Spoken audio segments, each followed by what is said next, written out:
안녕하세요. 보다 빠르고 정확하게 의료 관련 뉴스를 이야기해보는 시간 모아뉴스의 김원장입니다. 네, 조원장입니다. 제가 준비한 거는 궁금해하시는 분들이 많아서 위고비보다 센 마운자로 풀린다. 비만 치료 경쟁 격화. 마운자로 얘기가 예전부터 있었어요. 왜냐면은 미국에서는 계속 같이 쓰이고 있는 약이었거든요. 나온 지 오래됐네. 뭐 올해는 아니지만 그래도 후발주자긴 하죠. 약간의 차이가 있어요. 위고비가 GLP-1 수용체를 타겟으로 하는 약이었다. 그러면은 얘는 GLP-1과 GIP를 같이 타겟으로 하는 두 개를 합쳐놓은 약이라고 생각하시면 돼요. 약간 나의 느낌은 눈치를 이렇게 샥 봐가지고 조금 더 추가해서. 왜냐면 그 GLP-1이 이론적으로는 우리가 살을 빠지게 하는 모든 역할을 다 할 수 있는 애인 게, 뭐 음식이 들어왔을 때 포만감을 가지게 하고, 인슐린 분비를 또 늘려주고, 지방은 좀 간에서 감소시키게 하고, 단순히 살을 빼준다 이거보다도 중요한 역할을 했던 거는 그렇게 해서 심혈관계 이벤트를 줄여줄 수 있고, 지금 미국을 거의 뒤흔들고 있다는. 왜냐하면 미국 같은 경우는 굉장히 우리나라보다 훨씬 더 그 고도비만 문제가 심각했는데 뭘 해도 줄지 않다가 위고비의 출시 이후로 줄고 있다고 하죠. 다만 그냥 예쁘기 위한 약은 아니에요. 그래서 굉장히 좋은 약인데, 분명한데 비만은 질병이니까. 그리고 저희도 뭐 병원에서 환자들한테 쓰게 되는 경우들이 있는데, 다이어트 약 자체가 대부분 향정약들이잖아요. 그러니까 뭐 정말 필요해서 드리는 경우에도 굉장히 주의사항 같은 거에 대해서 많이 설명을 드려야 돼요. 가격적인 문제를 뺐을 때는 굉장히 더 심플하죠. 쓰기가 더 안전해요. 그래서 굉장히 좋은 치료제다라는 느낌이었다 그러면 그거를 조금 더 보완한 것 같은 약이 나온 거예요. 호르몬 수용체 두 가지를 건드리면서 이 마운자로가 조금 더 위고비보다 개선이 되는 거는 지방 대사에 대한 문제거든요. 그래서 실제로 위고비 좀 써보면 환자분들이 살이 잘 빠져요. 살이 잘 빠지는데 문제라고 하는 거는 뭐냐면 근육도 같이 빠져요. 그러니까 좀 힘이 없고 살 빠져서 좋긴 한데 근육은 내가 이루어놓은 소중한 그 나의 자산인데 그게 같이 빠지는 게 이제 조금 더 문제였다 그러면, 이론적으로 마운자로는 좀 이 근육의 소실을 줄여주는, 지방 대사를 조금 더 건드리는 약이라고 생각하시면 돼요. 방법적인 면에서도 위고비가 우리가 이제 0.25, 뭐 0.5 이런 식으로 해서 이제 올라갔었죠. 2.4까지 올라가고, 지금 나오는 마운자로는 이제 똑같이 그 단계를 올리는 건 4주 간격으로 가기는 하는데 한 펜당 1회, 조금 더 편하고 위생적이죠. 펜을 처방해드리고 집에 가서 놓으라고 하는 경우들이 있는데 병원에 와서 한 주씩 맞으시는 분들도 있어요. 어떻게 해야 되는지 잘 설명드리고 잘못 맞을까봐 걱정하는 부분도 있고 하는데, 그런 부분들을 해결하기에는 좋은 것 같아요. 한 펜당 그냥 한 번 1회 그런 방식으로 되어 있습니다. 논문, 무려 애니제임 논문에 완전히 그냥 노골적으로 위고비랑 마운자로를 비교한 논문이 있어요. NEJM이 되게 훌륭한 저널이거든요. 뉴잉글랜드 저널 오브 메디신이. 제가 봤을 땐 저 선생님이 애니제임에 뭐가 개정됐다 이러면 이제 난리가 네이처나 나. 뭐 이런 느낌이지. 평균 체중이 104.8kg인 성인 비만 환자들을 대상으로 했어요. 그래서 이제 72주간의 그 치료를 했는데 반반씩 한 거야. 위고비 반, 마운자로 반. 그랬을 때 평균 감량이 위고비가 15kg, 그리고 마운자로가 22.8kg. 어마어마하지 않습니까? 평균 체중이 100kg가 넘는. 104.8kg니까. 그리고 마운자로도 처음에 그 용량이 적은 걸로부터 시작해서 15ml까지 올라가는데 15ml까지 이제 사용한 군에서는 20.2% 이상 감량. 엄청난 거예요. 왜냐면은 위 밴드 수술이 20몇 프로 감량이거든. 밴드 수술은 위험성이 그만큼 높잖아요. 그리고 그 후에 이제 느껴야 되는 어떤 불편감이나 부작용도 감수를 하는 게 또 수술인데 거의 그거에 육박하는 거니까 게임 체인저다, 이 말이 맞는 것 같아요. 20% 빠지는 거는 획기적이죠. 굉장하네. 그리고 사실 저를 더 감동시켰던 자료는 복부둘레 감소. 보니까 위고비가 13cm 그리고 마운자로가 18cm이었대요. 그게 5cm 차이가 나려면은 복부가 굉장히 그 지방이 모여 있는 곳이잖아요. 그리고 우리가 대사증후군을 논할 때도 이 허리둘레 같은 것들이 굉장하게 중요하게 쓰이는 지표인데 그거를 감소시키는 게 비율이 마운자로가 더 높았대요. 저희 병원은 지금 주문만 넣어놓은 상태고 아직 제가 환자한테 경험을 해보지는 못했어요. 근데 이제 공부는 하고 있어야 되죠. 어쨌든 미국에서의 결과는 굉장히 아주 임프레시브하죠. 네, 그렇습니다. 그거는 위고비를 써보시진 않으셨죠?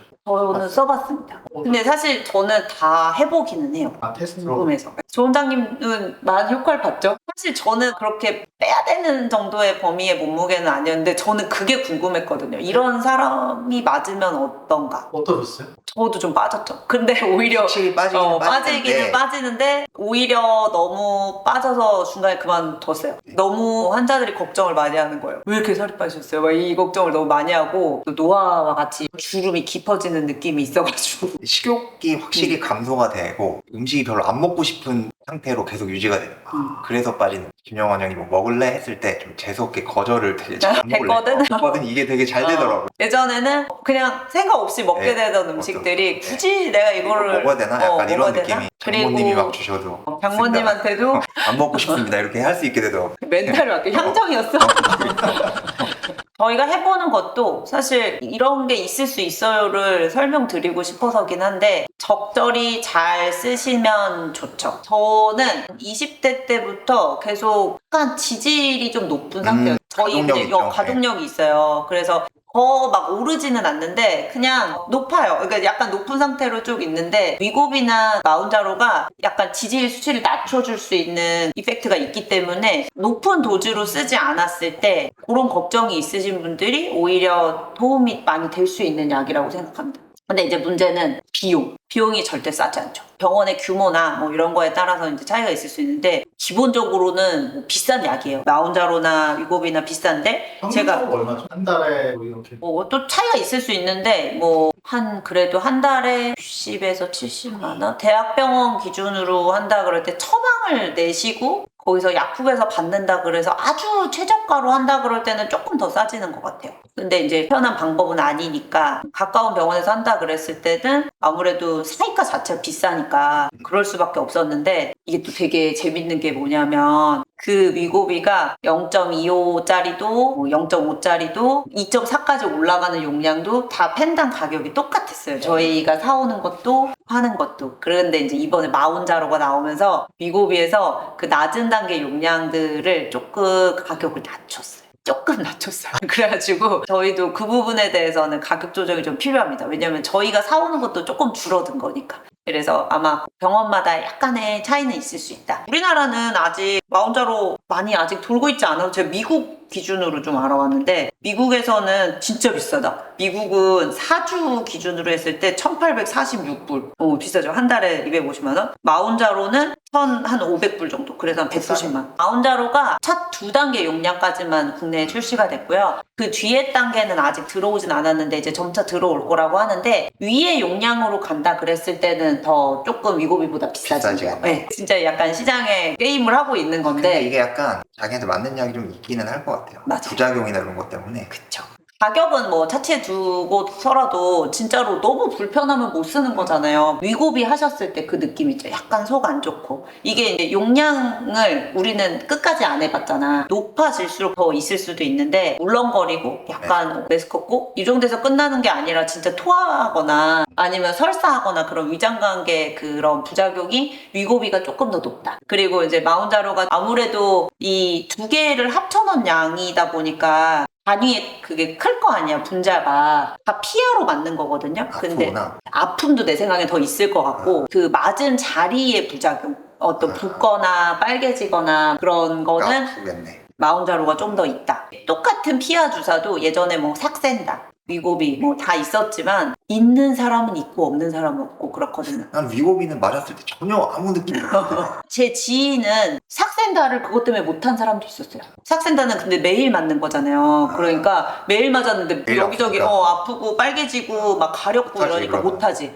근데 이제 그런 사람은 마운자로가 조금 더 위험할 수 있을 것 같아요. 의사 입장에서는 위고비는 한 번 들이면 4번 다 써야 되잖아요. 근데 이거는 하나씩이잖아요. 근데 했는데 너무 안 좋아. 그러면 조금 안 하면 되니까. 안 하면 되니까. 그런 입장에서는 아무래도 하나씩 있는 게 더 좋은 것 같습니다. 그런 장단점이 있어요. 아무리 이게 좋은 명약이라고 해도 또 못 쓰는 군이 있을 수가 있는데 일단은 타이번딘 일형 당뇨병인 경우에는 그 인디케이션에 해당하지 않고요. 약에 대한 알러지가 심하면 당연히 못하고 갑상선 암 중에 갑상선 수질암인 경우에는 못한다. 그리고 또 임신이나 수유 중에는 권하지 않습니다. 신장의 기능이 너무 떨어져 있는 경우 그리고 담낭에 염증이 있거나 아니면 담석이 있는 경우에도 권하기에는 좀 어려운 그런 점입니다. 장점이 너무 많아서 장점이 너무 많죠.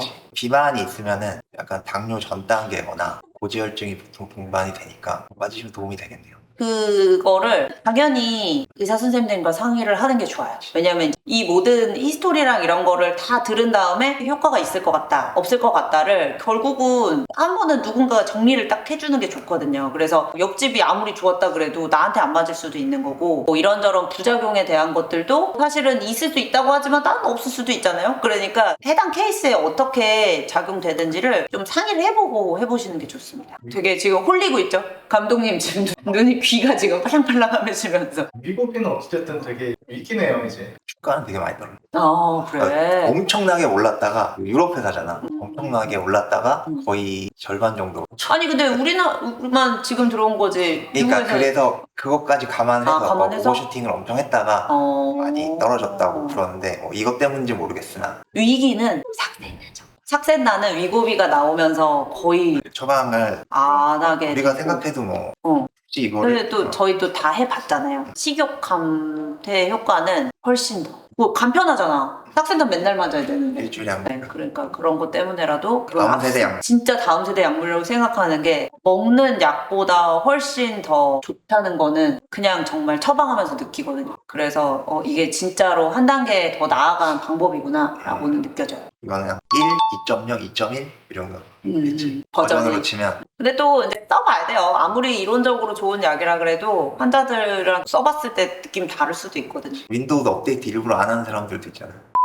소경 속 러닝, 심장 속 발바닥도 위험. 이번에는 러닝 부상에 대해서 할 건데 언니 여름에도 진짜 많이 하시죠 예, 요즘에. 되게 많이 네. 하고 주말오전에 산책하다 보면 이 더위 속에서 뛰시는 분들이 되게 많더라고요. 저희는 산책을 하서 산책. 그건 안 하시고. 저희는 뛰지 않습니다. 가을 되면 좀 뛸까 생각하고 있는데 더위는 참을 수 없기 때문에 저희 집이 또 언덕이어가지고. 그 러닝이라는 게 굉장히 좋은 운동이고 모든 운동의 어떤 베이스가 되는 굉장히 좋은 운동이고 특히 장거리 러닝 같은 거는 인간만이 할 수 있는 그런 운동인데 문제가 뭐냐 너무 많이. 너무 많이 잘하고 싶어서 이기고 싶어서 했을 때 문제가 됩니다. 하지 쪽이 주로 아픈데 아플 수 있는 게 무릎, 정관, 발목, 종아리, 발 뒤꿈치, 발바닥 다 아플 수 있잖아요. 그래서 어떤 질환이냐 일단은 무릎은 앞쪽 통증은 슬개건형 이제 슬개건이 대퇴사두근 허벅지 근육 무릎을 이렇게 뻗는 근육이죠. 그게 이제 슬개골을 통해서 정강이 앞쪽에 붙는데 그쪽이 계속 쓰이다 보니까 염증이 생기거나 아니면 슬개골이 조금 바깥쪽으로 돌아가는 경우나 이런 게 있어요. 균형이 안 맞아서 슬개 대퇴증후군 그것 때문에 무릎 앞쪽에서 통증이 있는 경우가 있을 수 있고 두 번째는 장경인대 증후군 파텔로 페모랄 신드롬이라고 해서 고관절 쪽에서 무릎 바깥쪽으로 붙는 얇은 막 같은 힘줄이 있거든요. 그게 무릎 바깥쪽에 쓸려서 자꾸 마찰이 일어나서 생기는 장경인대 증후군 때문에 무릎 쪽에 통증이 발생을 하게 됩니다. 런너스비라고 하는 그런 무릎 앞쪽에 통증이 생기는 경우는 당연히 휴식 필요하고 그다음에 재활 과정에서 어떤 게 필요하냐면 정사판에서 웨이트 할 때처럼 늘어나면서 힘이 늘어나는 동작이잖아요. 근육의 길이가 늘어나면서 힘도 들어가는 동작.